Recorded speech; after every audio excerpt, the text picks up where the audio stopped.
Vamos lá, vamos começar então essa primeira parte da aula, né, e que está também sendo transmitida ao vivo no YouTube, vai ser para falar um pouquinho sobre a nota de corte, sobre o que aconteceu nessa semana e também sobre, enfim, as repercussões, né, e uma decisão importante que eu tomei. Bom, a primeira coisa de todas, que eu acho que é bom deixar claro, principalmente para quem começou a estudar há pouco tempo, é que eu faço as projeções, a nota de corte, desde o ano seguinte ao que eu passei no concurso, ou seja, eu faço as projeções desde 2008, né? E sempre com bastante precisão, com exceção, eu acho, de 2012, em que teve um problema com anulação grande de questões de múltipla escolha, a nota de corte sempre foi acertada com precisão. A segunda coisa é que eu sempre, desde sempre, mais de uma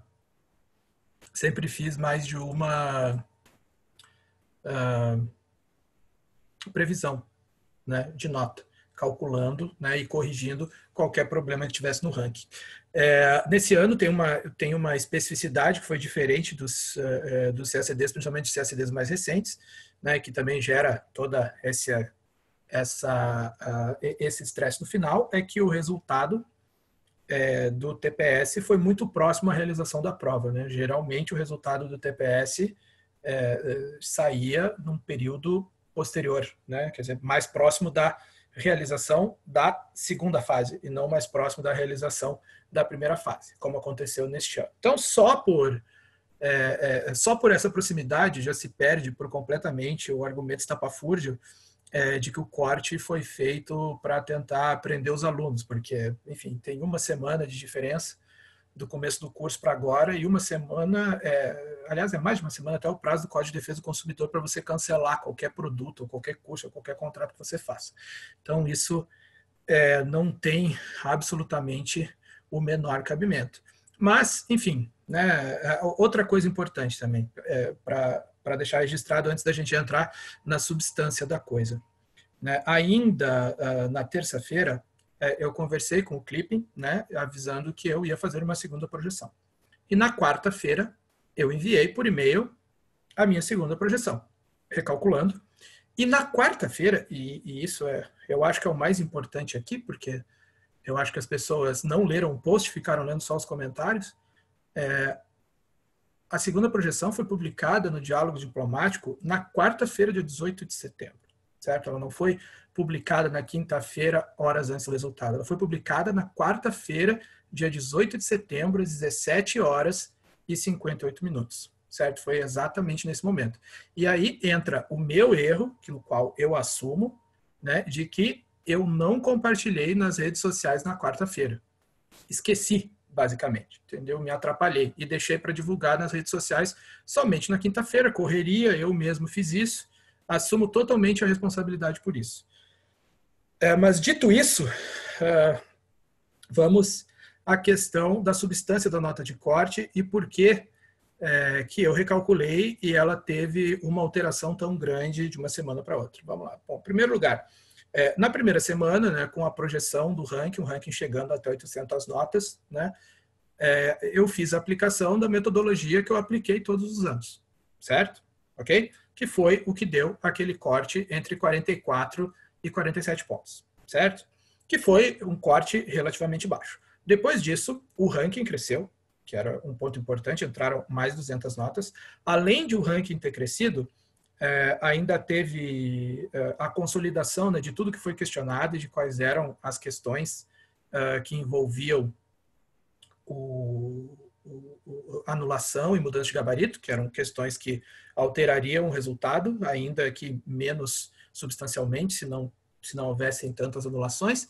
E terceiro, e mais importante, né, depois da publicação daquela nota, vários alunos questionaram, perguntaram se a nota não estava muito baixa, principalmente porque o número 150, né, do ranking já tinha 48 alguma coisa. E, evidentemente, esse foi um argumento que eu considerei, certo?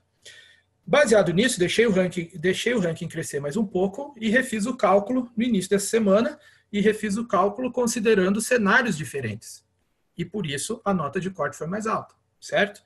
Então, em vez de aplicar a fórmula tradicional dos anos anteriores, que inclusive tinha funcionado quando o TPS passava no TPS de 100 pessoas, 100 aprovados, né? Acho que 2013, eu acho que foram 100 aprovados, né? 2013, 2014, os TPS de 100 aprovados, né? Tinha funcionado, mas que nesse ano claramente estava dando uma distorção, principalmente por causa da mudança do formato de contagem do IADES, né? Já que o ranking é baseado na nota absoluta e não na porcentagem.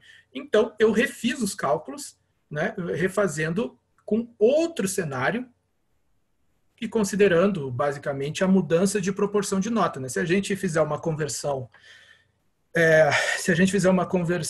para a metodologia do CESP, a gente vai perceber, por exemplo,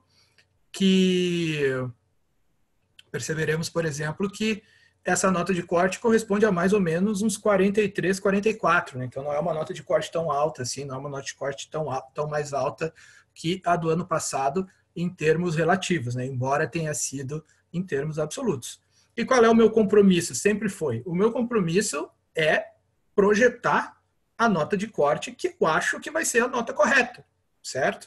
Durante vários anos, muitas vezes, e aí vocês podem olhar no blog, vocês podem olhar no Facebook, vocês podem pesquisar na internet, foram muitas vezes em que eu fiz projeções de nota de corte que as pessoas achavam que eram muito baixas e se confirmaram, como foi o caso do ano passado, em que eu fiz projeções de nota de corte que foram consideradas muito altas e que se confirmaram, como aconteceu no ano passado, e nunca precisei me prender por esse tipo de coisa, por questão de ter aluno ou não. Isso é uma coisa completamente absurda e, evidentemente, ofensiva.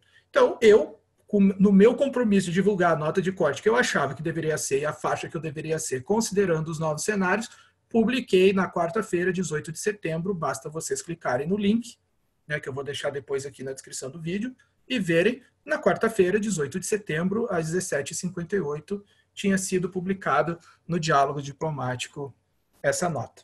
Certo? Eu vou dar uma mexida aqui no YouTube só para eu poder mexer no cenário aqui. Vocês têm alguma pergunta? Querem perguntar? Alguém que não tenha ouvido toda a apresentação?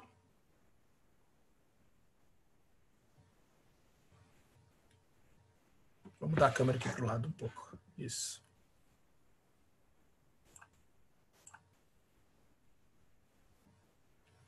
Ninguém tem perguntas, pessoal?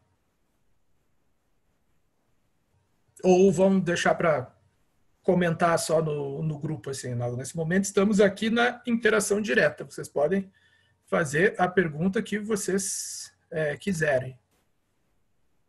E eu responderei devidamente. Depois vou deixar esse vídeo disponível no blog também.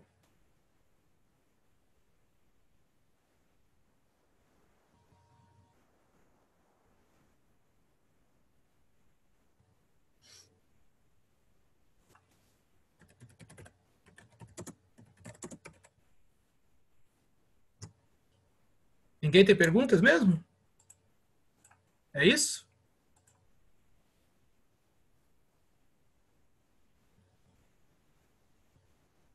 Encerramos por aqui, então?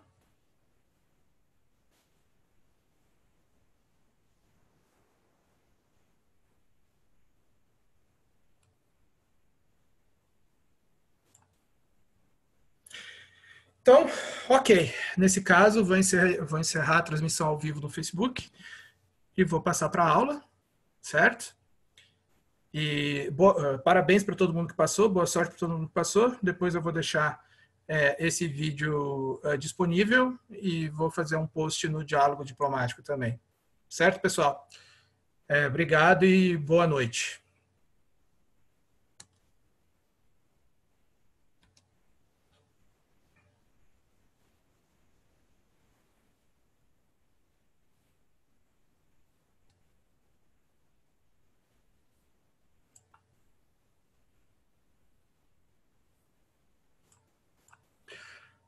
Ok, meus alunos, vamos lá? E aí, todo mundo pronto? Entenderam a questão da nota de corte? Tem algum questionamento a fazer? Mais direto? Não tem? E digam.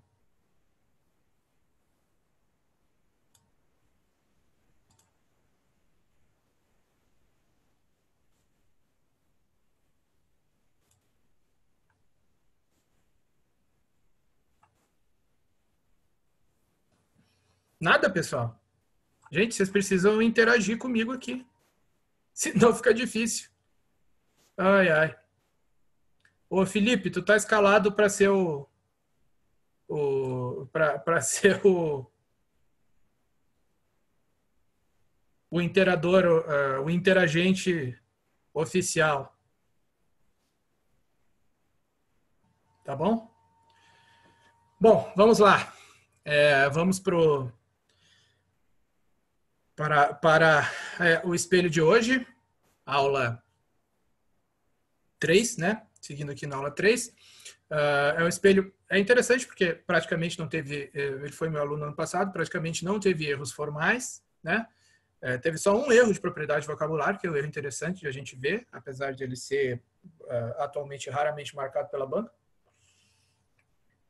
Embora várias questões, várias partes sejam consideradas no estilo, né, e na apresentação do texto, né, não necessariamente nas penalizações de PV, certo?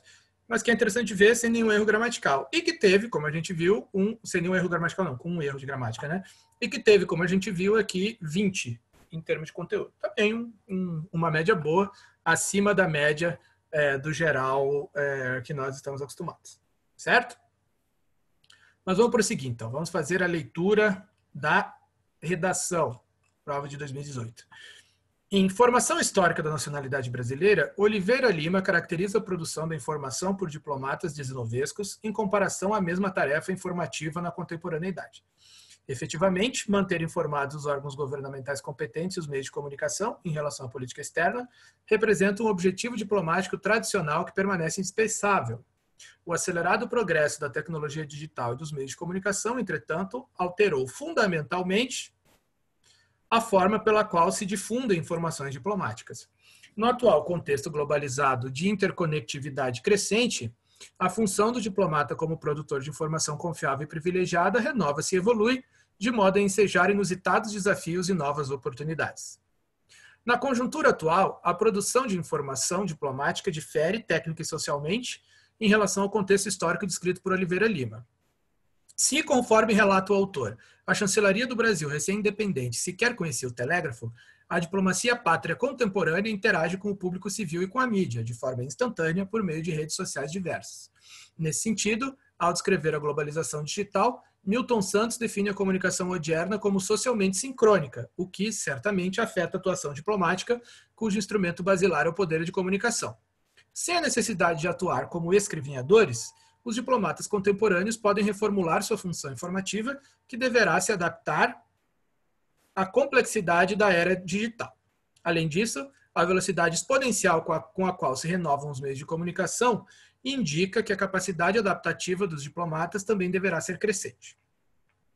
O renovado papel do diplomata como produtor de informações socialmente sincrônicas impõe necessariamente a multiplicação de desafios cada vez mais complexos e interconectados. De fato, informações veiculadas em redes sociais podem afetar a opinião pública internacional, positivo ou negativamente, em poucos segundos. Algo que aconteceu esse ano, né? Sem as longas horas para cuidadosamente redigir volumosos relatos, a instantaneidade das redes digitais exige dos diplomatas maior atenção e responsabilidade no que se refere às relações públicas. Outro sim, o empenho perene em veicular informações diplomáticas confiáveis torna-se mais desafiador frente à atual proliferação de notícias falsas ou tendenciosas no âmbito da rede mundial de computadores. Confirma-se, assim, o desafio de conjugar a veiculação de informações diplomáticas influentes, estratégicas e sensíveis com um aspecto essencialmente descentralizado e público das redes sociais que se encontram em perpétua transformação. O diplomata contemporâneo, considerado em sua função de produtor de informações, deve aproveitar as múltiplas oportunidades que emergem do contexto globalizado. Apesar dos desafios, as novas técnicas viabilizam vastas possibilidades de instrumentalizar os meios digitais de comunicação de acordo com os objetivos estratégicos da política externa, de modo inimaginável aos diplomatas desenovescos citados por Oliveira Lima. Atualmente, diversas iniciativas do Itamaraty corroboram essa tendência, como o emprego de redes sociais, a divulgação de imagens ou de vídeos e a interação constante com a população civil, de modo a conformar consistente estratégia de diplomacia pública. A campanha do Itamaraty por mais mulheres diplomatas, por exemplo, demonstra a associação exitosa entre os temas relevantes da contemporaneidade e a presença da diplomacia em redes sociais. De diversas maneiras, o serviço diplomático evoluiu desde a época da independência aos dias atuais, especialmente em relação à produção de informações. Tal transformação, decorrente sobretudo do progresso tecnológico dos meios de comunicação, originou tantos desafios quanto oportunidades para a atuação diplomática contemporânea. Torna-se indispensável, portanto, que os diplomatas sejam capazes de readaptar-se em função formativa às aceleradas mudanças da era digital, de modo a instrumentalizar os novos meios de comunicação em prol de estratégia de longo prazo da política externa. No caso do Brasil, em particular, devem os diplomatas pátrios associar a natureza multicultural e conciliadora do povo brasileiro às novas possibilidades propiciadas pelas redes digitais, sem negligenciar a consolidada tradição de difundir informações confiáveis e necessárias ao processo democrático. Afinal, conforme assinalou Azeredo da Silveira, a maior tradição do Itamaraty é saber renovar-se. Ok, eu achei uma excelente redação, né? Na verdade, apesar da nota ter sido igual à da segunda, da redação que a gente viu na segunda-feira, e menor que a da redação da Camila, que a gente viu na sexta passada, da Camila eu falo o nome porque ela aceitou ser identificada, né? Essa redação aqui é melhor do que as duas, né? Sinceramente, eu acho essa redação melhor que as duas. Eu acho ela mais redonda, eu acho ela mais bem encaixada, eu acho que ela tem argumentos pelo menos desenvolvidos, né, analiticamente, de uma forma mais densa. Mas eu quero saber a opinião de vocês. Vamos lá. Felipe, você primeiro. O que você achou?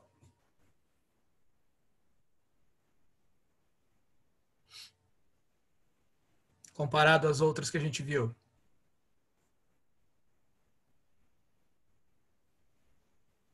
Quero saber a opinião do Matheus também, que viu todas.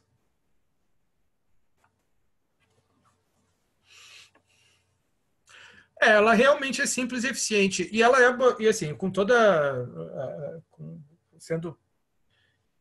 com toda a modéstia que for possível aqui, esse é o tipo de redação que os meus alunos fazem. Então, eu gosto de redações assim, né?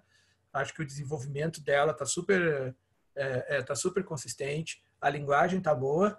E mesmo assim, em termos de gramática, eu acho que teve umas duas coisas, ou três no máximo, que passaram batidas aqui, que não deveriam ter passado, né? Que passaram realmente, tanto que ele não erra depois na sequência da redação. São coisas que eu estou corrigindo nas redações e nos simulados de vocês, entendeu? Para que vocês não cometam e não corram risco. Até porque esse ano a banca formal é diferente, né, da banca do ano passado.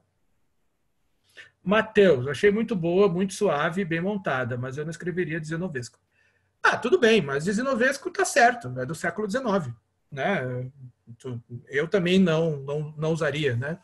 Mas não tem problema, tá totalmente correto. Poderia ser oitocentista também, né? Mas você vê aqui que ele tem alguns momentos, ele tem alguns trechos, momentos não, né? Tem alguns trechos do texto que ele dá uma rebuscada, né? Faz uma ordem um pouco diferente, né? Faz nas palavras que não seria totalmente necessário, certo? Que realmente não seria totalmente necessário, mas que, enfim, são questões estilísticas, cada um tem o seu jeito. Quando a pessoa também vem com um vocabulário muito rebuscado, leva paulada comigo, eu controlo, como vocês sabem que eu costumo fazer, né? Já sentiram nas correções, exatamente para deixar o texto mais fluido, né? Então, o principal nesse tipo de coisa é conter a empolgação.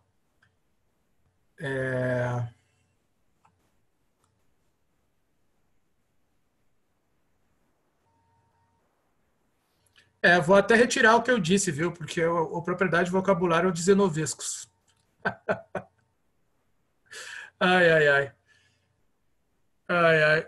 A propriedade de vocabulário foi do dezenovescos mesmo. Depois tem que ver o que eu tenho aqui, depois tem que ver o que aconteceu no recurso. Então, Matheus, você está certo, eu estou errado, eu retiro o que eu disse. Mas eu não lembro agora, eu tenho que ver o recurso que eu ajudei a fazer, mas eu certamente recorri disso aqui, porque dezenovesco significa exatamente o que ele disse, né? Tem tanta coisa mais complexa para marcar. Vocês querem que eu mostre para vocês aqui quais foram os erros que eu achei mais que eu achei a mais que deveriam ter sido marcados? Ou alguém tem alguma ideia e percebeu? Vamos ver. Felipe Mesquita, na linha 26. Vamos lá. Linha 26. Que deverá se adaptar, exatamente. Essa estrutura aqui está gramaticalmente bem errada e passou batida. Certo? Aqui você tem... não, acontece, Felipe. Aqui você tem... Isso aqui, na verdade, não se sustenta em nenhuma gramática, né? Porque aqui você tem duas opções que a regra te dá. Certo? E para fazer certo. O que não poderia acontecer aqui? Esse C que está aqui não poderia ficar solto dentro de uma locução verbal. Certo? Ok? Então, qual seria o natural de uma situação normal? Você teria que juntar com o verbo da frente. Entretanto, você não pode fazer ênclise em verbos em tempo de futuro, incluindo em futuro do pretérito. Certo?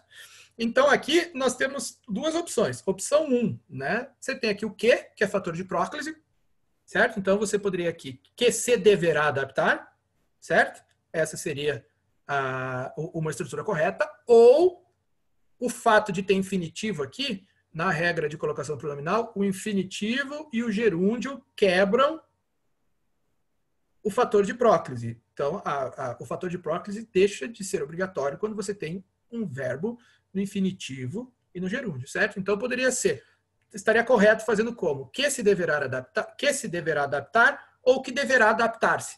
Essa aqui é a única estrutura que não dava para fazer.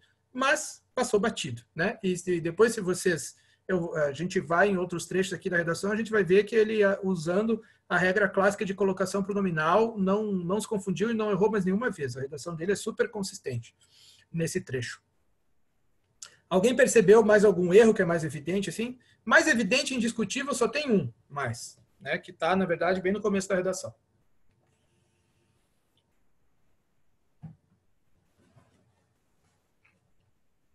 Alguém percebeu? Deixa eu voltar aqui.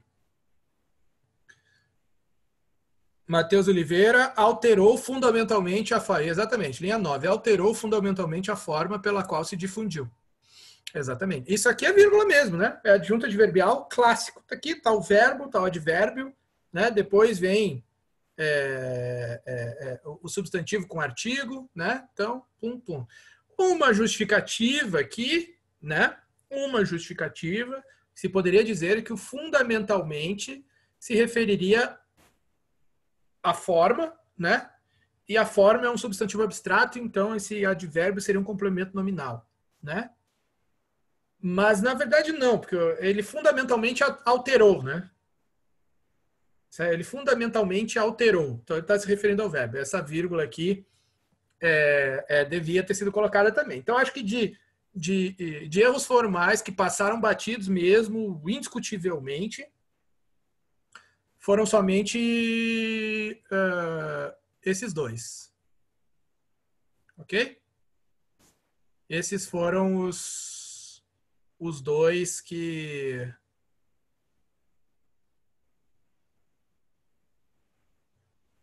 mas isso acontece todo ano, Felipe. Deixa passar, sempre passa alguma coisa, né? Mas não é assim, deixou passar 30 coisas, né? E se a gente avalia o conjunto da redação aqui mesmo, porque são coisas que soam naturalmente, entendeu? Também, né?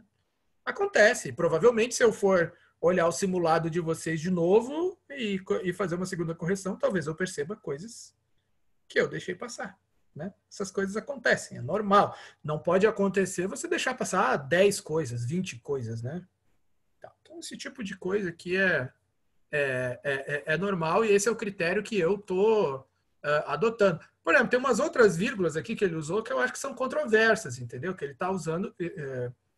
que ele estava usando uma vírgula de um complemento, né? E botou a vírgula como se fosse um adjunto e deixou passar, assim, deixa eu ver, acho que está aqui para frente. Outro sim, somos mais que eu faço, torna-se mais desafiador. Aqui, ó, por exemplo, desafiador frente à atual proliferação, entendeu? Isso aqui, essa vírgula aqui é controversa, né? Mas, enfim, tem como se justificar, né? Ó, a proliferação de notícias falsas ou tendenciosas no âmbito também é controversa, né? A não ser pelo fato de que você tem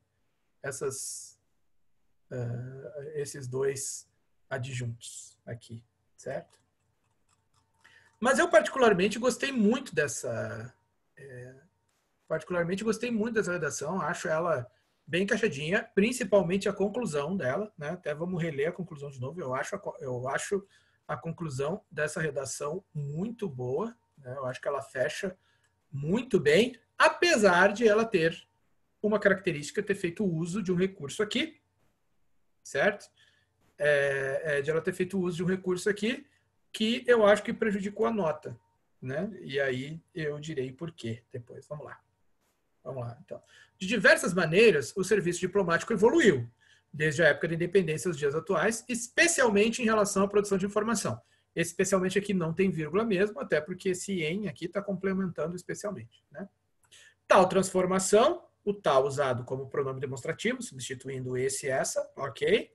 Decorrente, sobretudo, também poderia ter vírgula aqui, do progresso tecnológico dos meios de comunicação, originou tanto desafios quanto oportunidades para a atuação diplomática contemporânea. Até aqui ele está fazendo uma retomada do que ele disse, né? Torna-se indispensável, portanto, que os diplomatas sejam capazes de readaptar essa função informativa às aceleradas mudanças da era digital, ok? De modo a instrumentalizar os novos meios de comunicação em prol das estratégias de longo prazo da política externa. Aqui tudo ele ainda está sintetizando o que ele disse, né? No caso do Brasil, em particular, devem os diplomatas pátrios, né, um rebuscamento necessário. Poderia ser, no caso do Brasil, em particular, os diplomatas devem, né?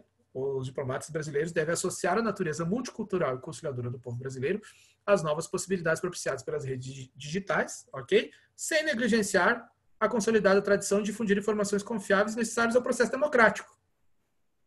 E aí vem o que provavelmente era a nota dele, né? Afinal, conforme assinalou Zé da Silveira, a maior tradição do Itamaraty é saber renovar-se. E aqui, na verdade, a tentativa de fechar com frase de efeito, exatamente. A tentativa de fechar com frase de efeito mais prejudica do que ajuda, e essa aqui, que é um clichê absurdo, entendeu? Então, tipo, quem está corrigindo lá, a pessoa que está corrigindo a prova, vê isso aqui e não tem um delírio. Ah, muito bem, meus parabéns e tal, colocou. Não, vê isso aqui para você falar, meu Deus, não acredito que usou esse clichê que todo mundo usa e tal. Então, no final das contas, isso aqui pode ter custado aí uns 3, 4, 5 pontos, né? Que foi o que fez a diferença ali entre as outras redações que a gente viu, que eram 22, né, 22,50, uma de 22,50 e uma 20, e essa aqui, né? Que eu acho que é a mais consistente das três em termos de argumento, né? Que usou Milton Santos e etc, né? Tanto que vocês vejam aqui, ó, que na apresentação ele fez 7,50, então foi bem no estilo, tudo e tal. Na análise, né, que é a relação dos argumentos, ele também foi bem, eu também achei que foi ótimo. E na capacidade de argumentação, ou seja, no argumento, né, ou seja, nas afirmações, nas ideias que ele defendeu, ele fez uma nota menor, né? Então, assim, eu acho que se não fosse aquela fala final aqui, esse 5 seria 7,50. Sem nenhuma dificuldade. Ok? Vocês concordam? Discordam? Acabou fazendo 49, quase 50 na redação, né? Tivemos um...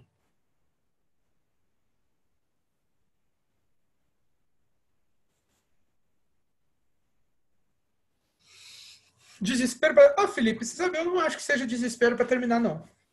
Certo? Porque, você vê, ela tá bem feitinha, entendeu? Não tem nenhuma...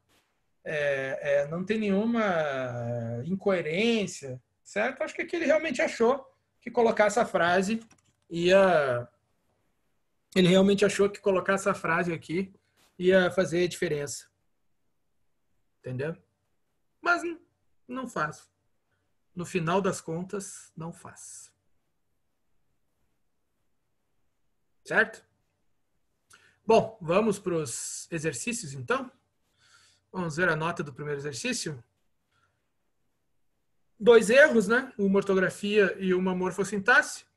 7,50 desenvolvimento do tema. 15,50 no final. Certo? Vamos lá. De diversas maneiras, o serviço diplomático evoluiu desde a época da independência aos dias atuais. Ah, não, tô na conclusão. Que burro, dá 0 para ele. Tá difícil, né? Hoje em dia as pessoas não veem mais Chaves. Tem que mudar as piadas, mas as piadas agora são todas. Aqui tem informação, né? Agora é tudo choque de cultura. Vamos lá. Ao presidir a sessão solene de promulgação da Constituição de 1988, Ulisses Guimarães enalteceu o sentimento de mudança e de superação do passado propiciado pela nova Carta Magna. Conquanto a Constituição cidadã tenha sido indubitavelmente exitosa em tal propósito renovador, há uma legislação específica, oriunda do período militar, que, por décadas, parecia contradizer os valores humanistas da Carta de 1988, o antigo Estatuto do Estrangeiro. Nesse sentido, a nova lei de imigração representa uma bênção do céu ao adaptar a legislação migratória aos direitos humanos contidos na Carta Magna, mas também reverbera as súplicas da terra, por quanto responde a diversas exigências e sugestões de imigrantes e de ONGs. Embora recente, a nova lei de imigração já evidenciou significativos avanços que corroboram o êxito de sua implementação. Em consonância com a nova legislação, por exemplo, 2 imigrantes tornaram-se as primeiras apátridas a serem reconhecidas oficialmente pela lei brasileira, facilitando a naturalização. Também teria um ou 2 errinhos a mais aqui que eu marcaria. Quem reconhece?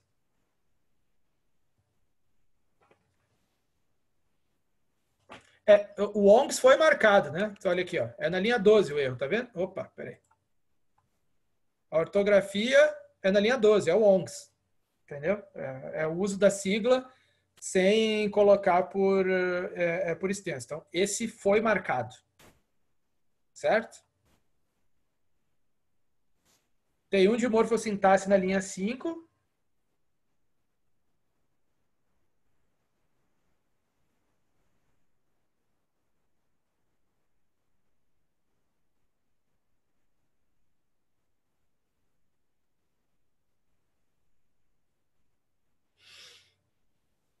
Que aqui que é o oriunda do período militar deveria estar entre vírgulas. Na legislação específica, vírgula, oriunda do período militar, vírgula, que. Né? Que é o que devia ter fechado aqui. Outra coisa, esse reconhecido oficialmente aqui também deveria ter vírgula. Também passou batido aqui. Bom, não podemos esquecer, né, que, mais uma vez, né, lembrando sempre que a banca formal desse ano vai ser diferente, né? Pessoas diferentes, não quer dizer que os critérios sejam tão diferentes assim, né? Então é importante a gente ter atenção. A maneira como eu corrijo as redações de vocês e a maneira como eu faço as coisas é para que vocês estejam preparados para responder de forma que qualquer critério de gramatical formal que seja aplicado, certo? Não leve a penalizações de vocês, certo?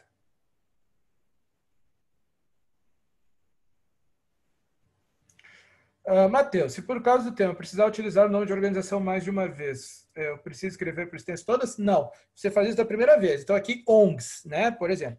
Aqui ele está usando só uma vez. Então ele ia botar organizações não governamentais, certo? Se você fosse usar mais de uma vez, você ia colocar organizações não governamentais, abre parênteses, ONG, ONGs, né? Como está aqui, ONG, apóstrofo S, fecha parênteses, certo? E a partir daí você poderia usar ONGs. Mesma coisa, né? O discurso Brasil na Organização das Nações Unidas. Parênteses, ONU, fecha parênteses, tal. E depois você vai lá e volta. Quando o Brasil fez tal coisa na ONU. Entendeu? E aí não tem problema. Certo? E isso vale, inclusive, para as coisas que formam, inclusive, não só siglas, para acrônimos também, né? União Europeia, você tem que pensar o seguinte. Nós estamos aqui na prova de português.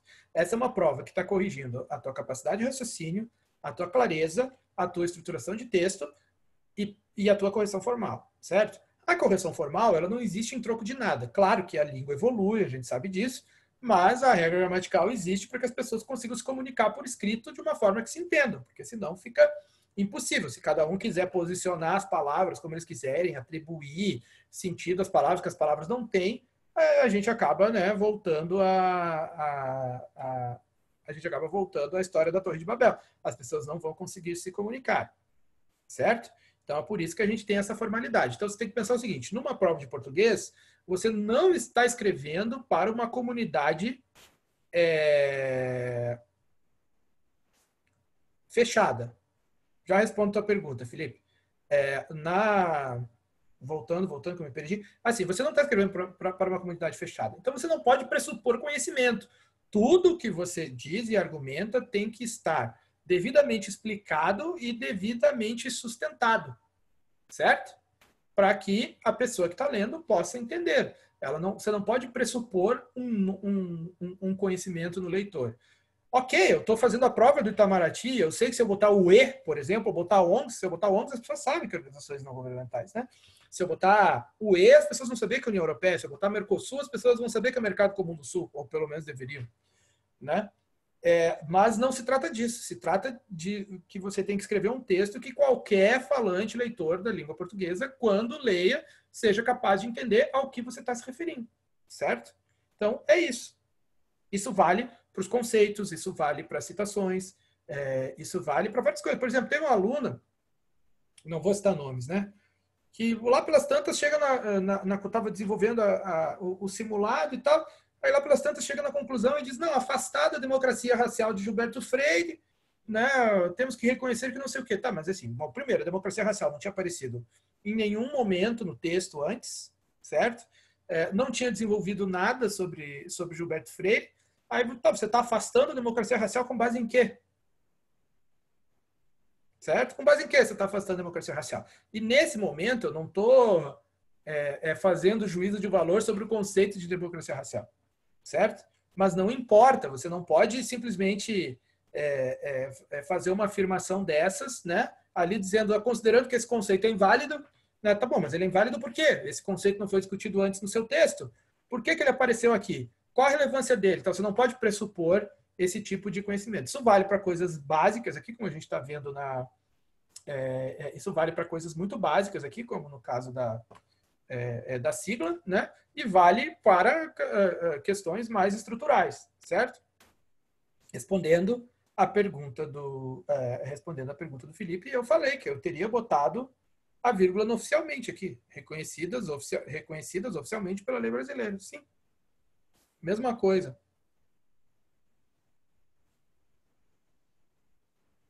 Certo? Até vamos ver quais são os erros aqui. Esse aqui teve... Ah, não, esse aqui é só o erro na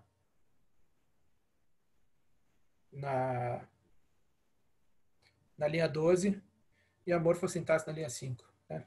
Isso aqui também passou, mas eu recomendo fortemente a vocês usarem vírgula nisso aqui. Certo?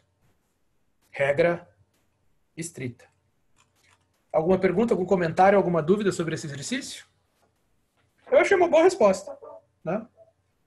E no ano passado, né, o chanceler era o autor, né, da nova lei de imigração. O Brasil tinha acabado, o Brasil estava entrando, na verdade, ia entrar no Pacto de Imigração, né, naquele ano ali, em novembro, dezembro, creio eu. Então, estava tudo muito, muito fresco, muito recente aqui. Acho que foi uma boa argumentação. Certo? Vamos para o próximo. Ixi, fiz uma bobagem, peraí. Vamos. Ai, meu Deus. Vamos para o próximo exercício. Que tal? Vocês viram que essa já é a segunda vez que a gente vai ver um exercício de nota máxima?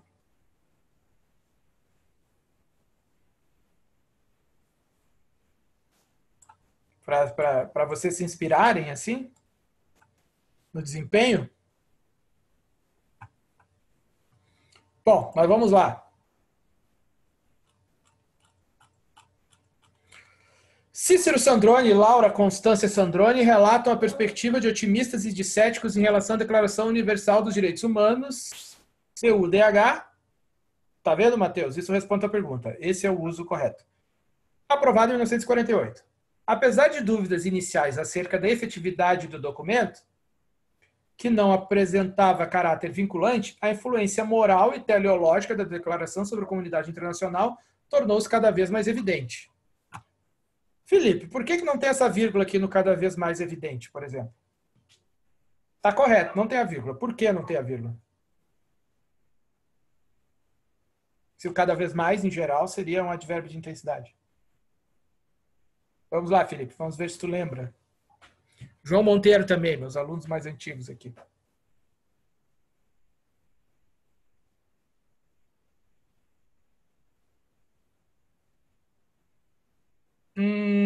Não é um objeto. Isso, exatamente. Ele é um complemento nominal, está se referindo ao adjetivo. Isso, exatamente. Muito bem, Geraldo. Geraldo. Que alguém se lembra aqui da escolinha do professor Raimundo? Coitado, você deve ter ouvido isso muito na sua vida, ou não, né?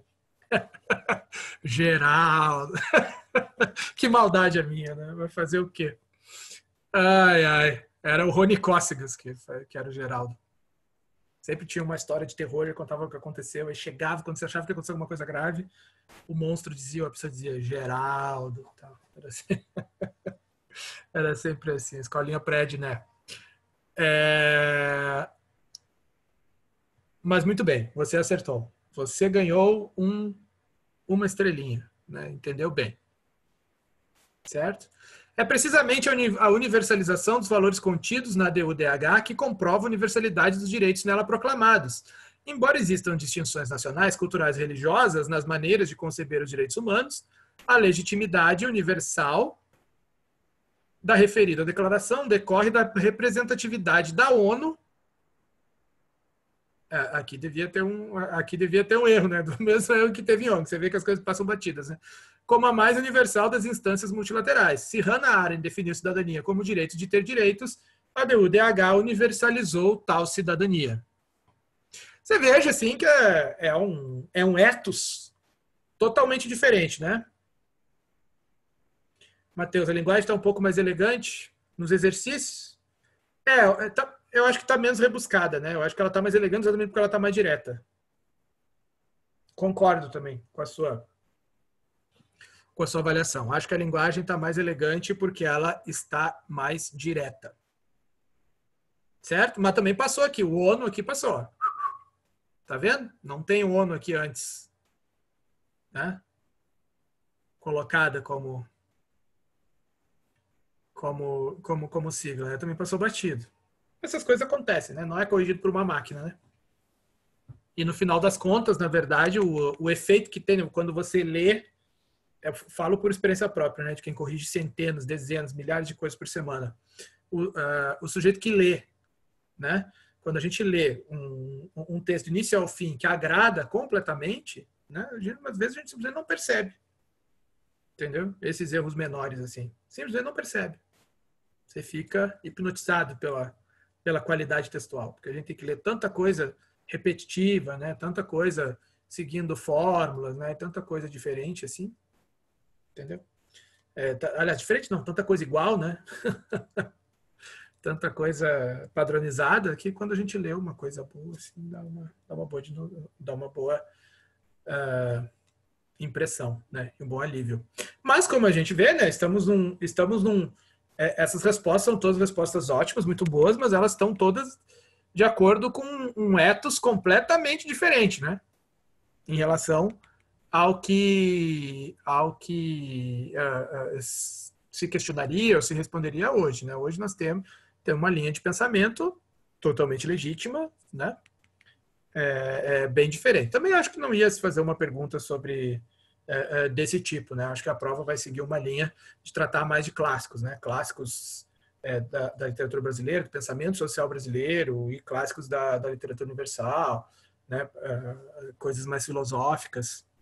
Enfim, como vocês estão percebendo nos exercícios que eu tenho aplicado. Certo? Vocês têm alguma dúvida? Olha, Geraldo, se ele não for usado, assim, a tua própria pergunta já tem um problema, né? Porque você já pergunta de elementos expletivos, né? Elemento é uma palavra desgraçada, uma muleta que não significa nada, e se vocês prestarem atenção aí, para quem está tendo os elementos corrigidos a varrer pela primeira vez, vocês vão ver que toda vez que vocês usam elementos, se vocês forem substituir, vocês vão substituir por uma coisa totalmente diferente.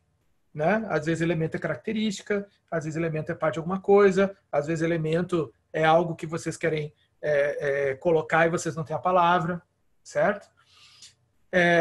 O que não for penalizado diretamente em PV é penalizado na apresentação, entendeu? Porque tudo que é expletivo é totalmente desnecessário, é a marca de oralidade, geral. Entendeu? Então, você não está escrevendo. Você não, por que você vai dizer de fato? Porque você está fazendo uma afirmação, de fato serve para quê? Para nada.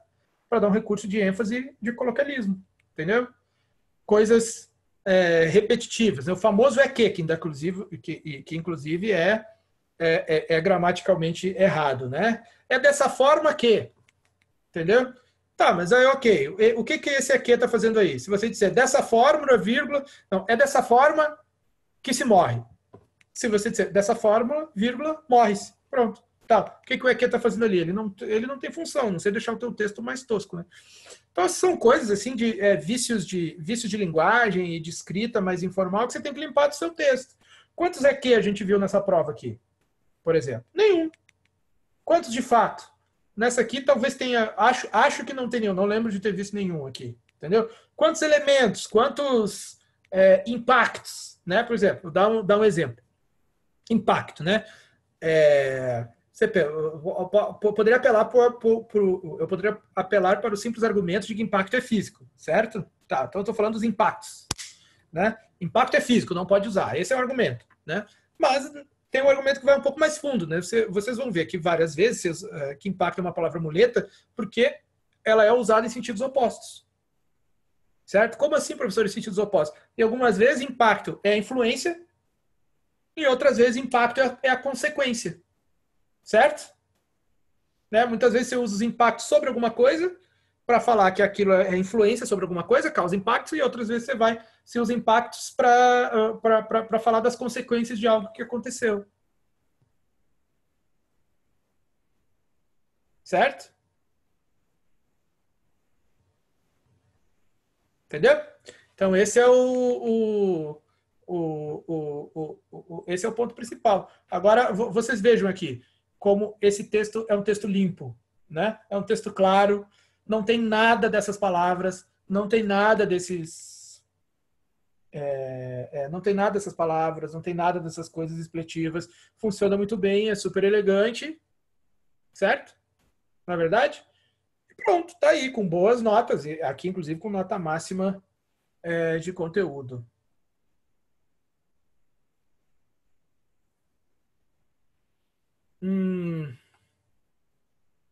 Aqui vendo o Felipe, aqui ali na linha 1112, pode comentar, é precisamente a universalização dos valores contidos na DH que comprova. Exatamente. Tá, enfim. Vamos lá, vamos botar aqui. Ó, a universalização dos valores contidos na DODH comprova precisamente a universalidade dos direitos nela proclamados. Que tal? Não fica bem melhor? E Hannah, exatamente, né? A Hannah Arendt aqui maravilhosa, né? Muito melhor que o fechamento da redação, né? Isso aqui provavelmente foi o que fechou a nota máxima, né? Porque não é só uma frase de efeito clichê, né? Fez uma comparação de um conceito. Certo?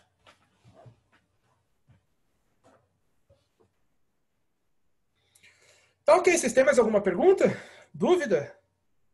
Não, a turma da sexta-feira, que os heróis da sexta-feira? Letra ruinzinha. Felipe, mas vindo de ti, eu não admito. Você não pode falar da letra de ninguém, meu filho. Você não pode falar da letra de ninguém, ok? De jeito nenhum. Não, é engraçado aqui. Eu falei para você que eu falei que ele aqui porque eu sei que é homem, né? Mas a gente não pode partir desse pressuposto aqui, entendeu? Porque muitas vezes a gente vê uma letra assim e você pensa é homem, não, e é mulher, cara. Tem um caso clássico, não vou citar nomes, mas o Felipe sabe de que eu estou falando, foi colega dele. né? Que era assim e tal, que era você pegava, né, a menina toda meiga, né, fofinha e tal, aquela de fazer cadernos coloridos, aquela coisa toda, né, tudo lindo assim. Quando você pegava a redação dela, era uma letra assim, né, de parecia que tinha sido alfabetizada adulta, naquele monte de garrancho horroroso assim, tal, e você não associava a letra à pessoa, entendeu? Acontece, também trabalhou, melhorou a letra, né? A letra dele era pior, assim como tu teve que trabalhar com a tua, Felipe. Já teve um aluno aqui no curso que eu fiz mudar a grafia da letra T, entendeu? Melhorou, certo? Então é uma questão, o que importa no final das contas é que esteja tudo legível e que se a letra for feia, não tem problema, o que importa é o interior, entendeu? Agora, se ela for feia e parecer uma letra diferente do que ela devia parecer, aí não passa.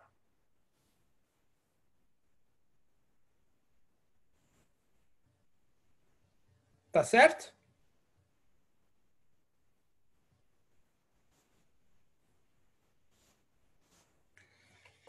Então é isso. Se não tiverem mais perguntas, encerramos por aqui.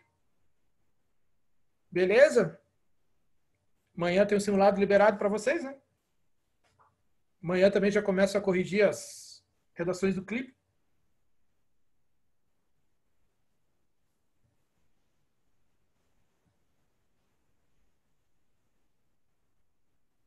Diga, João.